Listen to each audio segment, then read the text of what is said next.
So we want to talk the top three stories. You want to do 3, 2, 1 or 1, 2, 3? I think we should do 3, 2, 1. Okay, right? cool. And you'll be able to guess probably once we get to number 1. But the third biggest story of the year has been race relations in this country. And we had that historic town hall. This was with the president. He asked if we would do it, and we were honored to do it. This comes after the deadly police shootings. And communities will tell you we're only seeing them now because we have smartphones where they can document them. They say they've been up against a lot of this for a long time. And on the flip side, I'll never forget going to Dallas after what we saw happen to those officers. Chills everywhere. Right? And these families who fear that their loved ones won't come home at the end of the day, their moms or their dads, whoever it is, out serving us and keeping our community safe.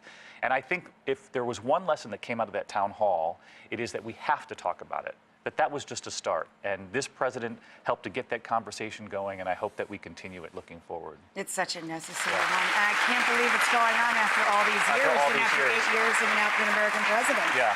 It's but so it just reminds you that there are... No matter how far we've come, we have so far left to go. Yeah. They often say 2 steps forward, 1 step back. 1 step back.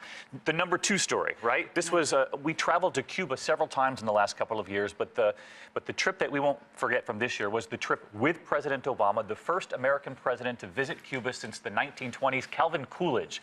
And people always ask me, David, did you see the vintage cars? And look, they're everywhere. They're everywhere. And the reason I show those cars is not because they're beautiful, they are. You know, you see 1957 Chevys, but to remind everyone that, you know, Fidel Castro blocked all American cars from coming in the late 50s, early 60s. And a lot of those cars, they've kept them up, but if you lift the hood, the engines aren't American. You know, they're Mercedes-Benz engines or whatever parts they could find to keep these cars going. Right. And I think that's a real symbol of this relationship thawing, and we'll see where it goes. And it also is a reminder of just how stuck in time this whole community has been. Really. Yeah, and how welcoming the Cuban people were. And they're really hoping that the thaw of this relationship will continue under the next president. So we'll watch that.